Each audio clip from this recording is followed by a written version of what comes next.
ಈಗ ಅದನ್ನೇ ಹೇಳಿದಲ್ಲ ಪೂರ್ತಿ. ಹಾಗೆ ಈಗ ಅಲ್ಲ, ಈಗ ನಮ್ಮ ಅದ್ರ ಬಗ್ಗೆ ನಮ್ಮ ಸಮುದಾಯದಲ್ಲಿರ್ತಕ್ಕಂಥ ಅನೇಕ ಸಂಘ ಸಂಸ್ಥೆಗಳಿದೆ, ಬೇರೆ ಬೇರೆ ಭಾಗದಲ್ಲಿ ಬೇರೆ ಬೇರೆ ಹೆಸರಿನ ಸಂಘಟನೆಗಳಿದೆ. ಅವರೆಲ್ಲ ಕುತ್ಕೊಂಡು ಚರ್ಚೆ ಮಾಡ್ತಾರೆ.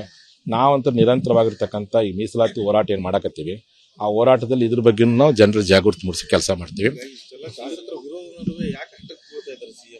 ಅಲ್ಲ, ನನಗೆ ಗೊತ್ತಾಗ್ತಿಲ್ಲ, ಇಷ್ಟೊಂದು ಆಟ ಮಾಡುವಂತ ಅವಶ್ಯಕತೆ ಇಲ್ಲ.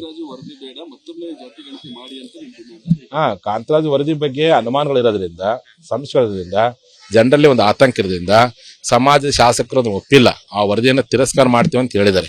ಹಿಂಗಿದ್ದ ಮೇಲೆ ಅದನ್ನೇ ವರದಿಯನ್ನು ಸ್ವೀಕಾರ ಮಾಡೋಕ್ಕಿಂತ ಮತ್ತೊಮ್ಮೆ ಜಾತಿ ಗಣಿತ ಮಾಡಕ್ಕಿಂತ ತಪ್ಪೇನೈತಿ. 1831 ಇಸ್ವಿ ನಂತರ ಇದುವರೆಗೆ ಜಾತಿ ಗಣಿತ ಆಗಿಲ್ಲ. 1931 ನಂತರದಲ್ಲಿ ಆ ಜಾತಿ ಗಣಿತ ಮಾಡೋ ಪವರ್ ಇರತಕ್ಕಂಥ ಕೇಂದ್ರ ಸರ್ಕಾರಕ್ಕೆ, ಸುಪ್ರೀಂ ಕೋರ್ಟ್ ಆದೇಶ ಪ್ರಕಾರ. ಯಾವುದೇ ರಾಜ್ಯ ಸರ್ಕಾರಕ್ಕೆ ಪವರ್ ಇಲ್ಲ ಅಂತ ಹೇಳ್ತಾರೆ. ಆದ್ರೂ ನೀವು ಮಾಡ್ತೀವಿ ಅಂತ ಮಾಡ್ಲಿ, ಜಾತಿ ಗಣಿತ ತಪ್ಪೇನೈತಿ, ಕರೆಕ್ಟ್ ಸಂಖ್ಯೆ ಮಾಡಿ. ಇನ್ನೂ ಕೆಲವು ಭಾಗದಲ್ಲಿ ಮೊನ್ನೆ ನಾನು ಎಲ್ಲೇ ಒಂದು ಸಭೆ ಕೊಡೋ ಒಬ್ಬರು ಹೇಳಿದೆ, ಸ್ವಾಮೀಜಿ ನನ್ನ ಮನೆಗೆ ನಾ ಇನ್ನೂ ಬರ್ಸೇ ಇಲ್ಲ ಅಂತೇಳಿ. ಹಿಂಗೆಲ್ಲ ಹೇಳ್ತಿದ್ರೆ ಅದಕ್ಕೆ ಸೆನ್ಸಸ್ ಬೇರೆ ಆಗುತ್ತೆ, ಸಮೀಕ್ಷೆ ಬೇರೆ, ಸರ್ವೆ ಬೇರೆ ಆಗುತ್ತೆ, ಸೆನ್ಸಸ್ ಬೇರೆ ಆಗುತ್ತೆ. ಈ ಹಿನ್ನೆಲೆ ಒಳಗಡೆ ಮಾನ್ಯ ಮುಖ್ಯಮಂತ್ರಿಗಳು ಕೊನೆ ಪಕ್ಷ ನೀವು ಬಿಡುಗಡೆ ಮಾಡಬೇಕು, ಸ್ವೀಕಾರ ಮಾಡ್ತೀವಿ ಅಂತಿರಲ್ಲ, ಸ್ವೀಕಾರ ಮಾಡಲೇಬೇಕು ಅಂತ ನಾವೇನಾದ್ರಿಗೇನು ಆ ವರದಿಗೆ ಏನೈತೆ ಅಂತ ಗೊತ್ತಿಲ್ಲ, ಹಾಗೆ ಹೀಗೆ ನಾವು ಸ್ವೀಕಾರ ಮಾಡ್ತೀವಿ ಅಂತಿರಲ್ಲ.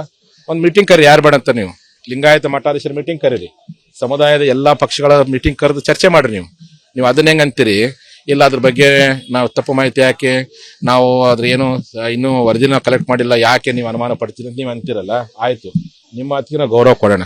ಹಂಗಾರೆ ಒಂದು ಮೀಟಿಂಗ್ ಕರಿ, ನೀವು ನಿಮ್ಮ ವಿಧಾನಸೌಧದಲ್ಲಿ ಕರೀರಿ ಅಥವಾ ಎಲ್ಲಿ ಕರಿತೀರಿ ಕರಿ. ನೀವು ಹಿರಿಯ ಶ್ರೀಗಳ, ಸಿದ್ಧಗಂಗಾ ಶ್ರೀಗಳಿದ್ದಾರೆ, ಸುತ್ತೂರು ಶ್ರೀಗಳಿದ್ದಾರೆ, ಅನೇಕ ಹಿರಿಯ ಪೂಜರು, ನಮ್ಮಂತ ಅನೇಕ ಯುವ ಸ್ವಾಮೀಜಿಗಳಿದೆ, ಎಲ್ಲರೂ ಮೀಟಿಂಗ್ ಕರಿ. ಮತ್ತು ಲಿಂಗಾಯತ ಶಾಸಕರುಗಳನ್ನ ಯಾವುದೇ ಪಕ್ಷ, ಎಲ್ಲಾ ಪಕ್ಷದ ಸುಮಾರು ಒಂದು 64 ಜನ ಲಿಂಗಾಯತ MLAಗಳಿದ್ದಾರೆ, ನಮ್ಮೆಲ್ಲ MLAಗಳು ಮೀಟಿಂಗ್ ಕರಿ, ಚರ್ಚೆ ಮಾಡಿ ಅವರೆಲ್ಲ ಒಪ್ಕೊಂಡ್ರಪ್ಪ ಅಂದ್ರೆ ಸ್ವೀಕಾರ ಮಾಡಿ, ಯಾರು ಬೇಡ ಅಂತಾರೆ.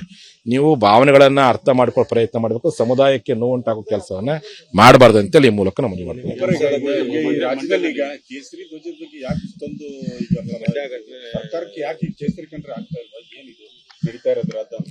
ಅಲ್ಲ, ಇದು ಒಂದು ಭಾವನಾತ್ಮಕ ವಿಚಾರ, ಒಂದು ರಾಷ್ಟ್ರೀಯತೆ ವಿಚಾರ ಬಂದಿರೋದ್ರಿಂದ ಅದನ್ನ ಸರಿಪಡಿಸೋ ಪ್ರಯತ್ನ ಸ್ಥಳೀಯ ಜಿಲ್ಲಾಡಳಿತ ಮಾಡಬೇಕು ಅಂತ. ಹಾಗೆ ಭಾವನಾತ್ಮಕ ವಿಚಾರಕ್ಕೂ ಗೌರವ ಕೊಡ್ಬೇಕಾಗತ್ತೆ, ರಾಷ್ಟ್ರೀಯತೆ ವಿಚಾರಕ್ಕೂ ಗೌರವ ಕೊಡ್ಬೇಕಾಗತ್ತೆ. ಭಾವನಾತ್ಮಕ ಮತ್ತು ರಾಷ್ಟ್ರೀಯತೆ ವಿಚಾರ ನಡುವೆ ವೈರುಧ್ಯವನ್ನು ಸೃಷ್ಟಿ ಮಾಡೋ ಪ್ರಯತ್ನವನ್ನ ಯಾರೂ ಮಾಡೋದು ಬೇಡ ಅಂತ ನಾನು ಮನವಿ ಮಾಡ್ತೀನಿ.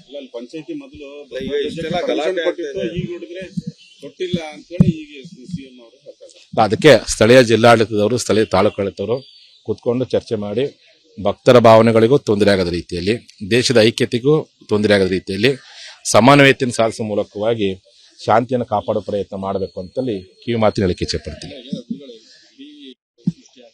ಇಲ್ಲ, ಭಾರತ ಇದು ಜಾತಿ ರಹಿತ ರಾಷ್ಟ್ರ ಅಂತ ನಾವೆಲ್ಲ ಓದ್ತೀವಿ, ಬರಿತೀವಿ. ಬಟ್ ಎಲ್ಲವೂ ಜಾತಿ ಆಧಾರ ಮೇಲೆ ನಡೀತಾ ಇರತಕ್ಕಂಥದ್ದು. ಒಂದು ರೇಷನ್ ಕಾರ್ಡ್ ಕೊಡ್ಬೇಕಾದ್ರೆ ಜಾತಿ, ಒಂದು ಸ್ಕೂಲ್ ಅಡ್ಮಿಷನ್ ಮಾಡೋಕ್ಕಾದ್ರೆ ಜಾತಿ ಅನಿವಾರ್ಯ ಆಗಿದೆ. ಹಾಗೆಲ್ಲ ಜಾತಿಯನ್ನು ವಿನಾಶ ಮಾಡೋದು ಬಹಳ ಕಷ್ಟ. ಕೊನೆ ಪಕ್ಷ ಜಾತಿಗಳಲ್ಲಿ ಶಿಕ್ಷಣ ಮತ್ತು ಸಾಮಾಜಿಕ ಪ್ರಜ್ಞೆ ಮೂಲಕ ಜಾಗೃತಿ ಮಾಡಿಸೋದು ನಮ್ಮ ಕೆಲಸ. ಆ ದೃಷ್ಟಿಯಿಂದ ಜನರಲ್ಲಿ ಪ್ರಜ್ಞೆ ಬರಬೇಕಾಗಿದೆ. ಅದು ಜಾತಿ ಏನು ಮಾಡುವಂಥದ್ದು ರಾಜಕಾರಣಗಳಲ್ಲಿ ಮತ್ತು ಪಕ್ಷಗಳಿದೆ, ಸಮುದಾಯ ಜನಗಳ ಭಾವನೆ ಇಲ್ಲ. ಹಳ್ಳಿಯಾಗಿರ್ತಕ್ಕಂಥ ಜನ ನಾವೆಲ್ಲರೂ ತಂದೆ ಮಕ್ಕಳು ತರ, ಅಣ್ಣ ತಮ್ಮದು ಪ್ರೀತಿಯಿಂದ ಇರ್ತಕ್ಕಂಥದ್ದು. ಹಾಗಾಗಿ ಭಾರತದೊಳಗೆ ಆ ಗಟ್ಟಿತನ ಐತಿ, ಇದನ್ನೇನು ಅಲ್ಲಾಡಿಸ ಸಾಧ್ಯ ಇಲ್ಲ. ಅನುಕ್ಷಣದ ಸುದ್ದಿಗಳಿಗಾಗಿ ವಿಸ್ತಾರ ನ್ಯೂಸ್ ಯೂಟ್ಯೂಬ್ ಚಾನೆಲ್ ಸಬ್ಸ್ಕ್ರೈಬ್ ಮಾಡಿ. ಹೊಸ ಸುದ್ದಿಗಳ ನೋಟಿಫಿಕೇಶನ್ಗಾಗಿ ಬೆಲ್ ಐಕಾನ್ ಕ್ಲಿಕ್ ಮಾಡಿ. ಲೇಟೆಸ್ಟ್ ಅಪ್ಡೇಟ್ಸ್ಗಾಗಿ www.vistaranews.com ವೆಬ್ಸೈಟ್ಗೆ ವಿಸಿಟ್ ಮಾಡಿ. ಅಂಗೈಯಲ್ಲೇ ಜಗತ್ತಿನ ಸುದ್ದಿ ತಿಳಿಯಲು ವಿಸ್ತಾರ ನ್ಯೂಸ್ ಕನ್ನಡ ಆಪ್ ಡೌನ್ಲೋಡ್ ಮಾಡಿ.